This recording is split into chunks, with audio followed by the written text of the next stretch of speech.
Am I the jerk for breaking up with my fiancée after she told her male best friend that she was not engaged? Posted by you/visible broccoli 381. My now ex-fiancée, 30F, and I, 27M, got engaged 3 weeks ago. We've been dating for 5 years, and I finally saved enough money to give her the wedding she wanted. 3 days ago, we were discussing our guest list, and I asked if she wanted to invite her best friend, let's call him James, 30M. James lives in another state, but since they had been friends for 10 years, I thought it would be nice to have him at the wedding. I even considered paying for his travel expenses. She declined, saying it would take a lot of effort to bring him and that she wanted it to be a family event. However, she had mentioned countless times that James was like family to her, so I insisted. She got annoyed and said, I didn't even tell him we were engaged. That took me by surprise. I tried to ask why, but she started stonewalling me, so I left her alone. After a couple of hours, I asked her again why she hadn't told him we were engaged, but she still refused to answer. I admit, my insecurity got the better of me. In the past, James had confessed his feelings for her, which she turned down, essentially friend-zoning him. But the way she described their relationship always made it seem like she kept him as a backup, something not only I but also her exes had noticed. She had married him online, they always made their World of Warcraft characters look like a couple, wearing the same transmog and things like that, and whenever she had fights with her exes, he was always there for her, etc. I told her that made me uncomfortable and that if she wasn't planning to tell him, she might as well consider herself single because I wouldn't marry someone who couldn't be honest. Yes, I was pretty immature, but she did something even more immature. She texted him right in front of me, showing me her phone, and said something like, "Hey, just so you know, I was engaged, but not anymore," and sent it to him. I told her to pack her things and leave my house. Ever since she left, she has been calling me, but I have refused to answer. My mom called me, because she apparently called her, and told me I was a jerk for ending things over such a ridiculous reason. So, am I the jerk here? Relevant comments. Commenter. Do you provide most material things, including the house? Your post said my house. Are you paying down her school or other debt? Don't let anyone use you financially if their heart isn't in it too. I know a man whose wife left him just weeks after she graduated. Guess whose cash put her through college? Op's response. Yes, I pay for the house, bills, and her car. She moved in 2 years ago. Other than that, she pays for her own things. Update 1 day later. Hey guys, I just got home after talking to my, still, ex-fiancée, and since a lot of people asked for an update, here it is. But I want to clarify a few things. As I mentioned in my original post, I pay for the house since I bought it before dating her, and I asked her to move in because it was close to her job. I work from home since I'm in tech, but she had to commute to work, which is why I paid for her car, to help her out, and honestly, her salary is crap. I was her partner, so I didn't see any problem with that. I thought she was the one. Despite everything, she is smart, funny, and we had chemistry, but I felt betrayed. Now, to the update.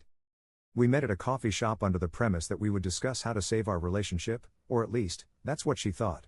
As soon as we sat down, I asked to see their messages. She got defensive immediately and told me she had deleted everything. I asked to see her phone anyway. She started to cry, ugly cry, begging me to stop. At that point, I had already decided I was done with the relationship, but damn, I was curious. It took a good 20 minutes for her to hand me her phone, a lot of crying, even a waitress asking her if she was okay. So I read the messages. There wasn't any outright cheating, no nudes being exchanged, no professing love for each other, but what I read still stung. There was a lot of crap talking about me. A lot. Text after text of them saying how terrible of a person I was, criticizing my hobbies, I like video games and pro wrestling, saying I wasn't a real man because of them, and stuff like that. But there were 2 topics that caught my eye. One where she told him I was having trouble getting hard and that it was frustrating for her. And one where she complained about how she didn't want to be stuck in our relationship. Yes, I was having problems in bed. Because I was grieving. My father passed away 6 months ago. As for the stuck thing, I remember telling her that when we got married, if she wanted, she could leave her job, and I would provide for both of us. I don't know if she took that the wrong way, but I guess it was related to that. Honestly, I don't know. By the time I gave her the phone back, she was already making excuses for why she said those things to him, how he was like a therapist for her. Then she asked me, "Don't you complain about me to your friends?" And I simply replied, "No, I don't." She started crying again. I took a deep breath and just said, "Just give me the ring back." I didn't have the ring with me, like some suggested. She hesitated a bit but gave it to me anyway. I stood up and asked her to delete my number and not bother me anymore. I called her mom and asked her to pick up her daughter's stuff from my place. Her mom is a good person, and I'm just now realizing how much I'm going to miss her as I write this.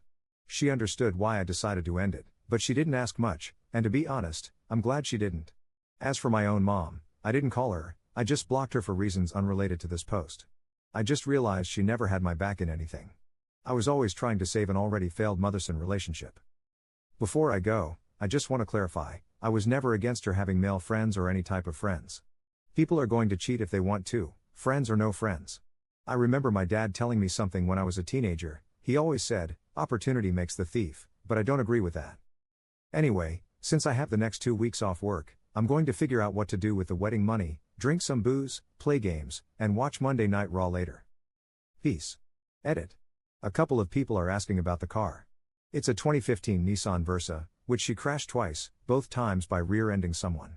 I never liked the car, the engine is weak, the interior feels cheap, and overall, it's just bad. So for all I care, she can keep that piece of crap. I'd have better luck throwing it off a cliff than selling it. Edit 2. Little update. Her mom called me a few hours ago to check on me and ask when she could come pick up my ex's stuff. We talked about the car, and she basically forbade me from letting her daughter keep it because, 1, I paid for it, and 2, my ex wouldn't be able to maintain it. So, I'm going to keep the car until I'm able to sell it, God help me. Also, some people called the story fake because they said I wasn't a real man for playing games, even though they played World of Warcraft. To be honest, that's on me because I wasn't very clear. The real man thing was more about the pro wrestling hobby than the gaming hobby, but in some messages, they clearly mocked me for playing certain games, Life is Strange series. In one, I remember James saying something like, how could a grown man play such a girly game and cry? Yes, I cried playing Life is Strange. I also cried during Red Dead Redemption 2, the I'm afraid cutscene still gets me emotional. I'm a crybaby, I guess. Also, I want to thank everyone who messaged me to talk about wrestling and games, it really helped take my mind off everything. I haven't replied to everyone yet, but I intend to. If anything happens, I'll let you guys know. Second update 10 days later. Hey guys, it's been a couple of days since I used this account to tell my story, and some things have happened, but this is a positive update. First, I want to say thank you to everyone who reached out in my DMs and commented with kind words. It felt really good, and I appreciate you all. Some of you actually made me tear up with your kind messages. Second, I saw that my 2 previous posts were featured in a YouTube video by a guy who reads Reddit posts, and my update was on r/best of Redditor updates, a subreddit I browse a lot. That caught me off guard, but I want to express my gratitude to everyone who gave me advice, shared their own story, or just told me I was a cool guy. Reading your messages before writing this felt amazing. I also want to say that I've thought a lot about my engagement, and I have no regrets whatsoever. Yeah, things ended badly, and she was not a good person to me in the end, but I just don't hate her, nor do I wish for her to fail. We had good moments, I felt happy with her, and, again, I really thought she was the one. Feeling hatred would have harmed me more than her. Now, for the update. Her mom came to pick up her stuff, and we talked for hours, it felt like therapy. I cried on her shoulder, we laughed, and she expressed how much I meant to her family and that I would always be welcome in her home. It felt so good to hear her say those things to me.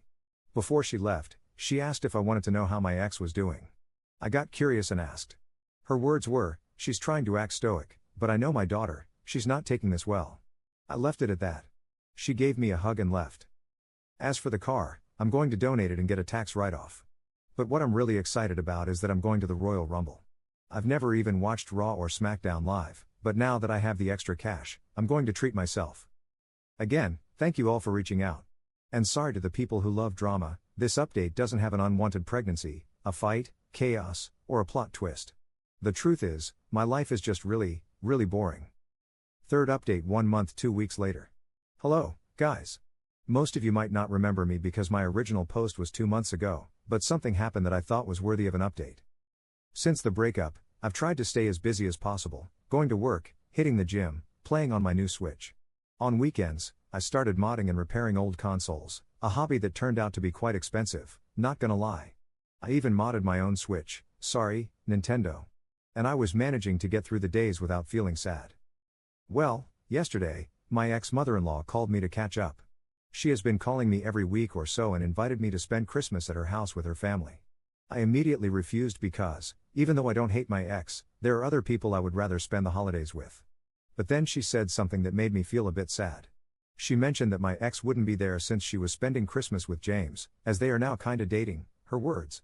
I replied that I wasn't sure if I would go. I'll be honest, feelings are complex. Maybe my pride or ego is hurt because it feels like she moved on really quickly. Maybe I still have feelings. I don't know. 2 months isn't a long time when it comes to this stuff.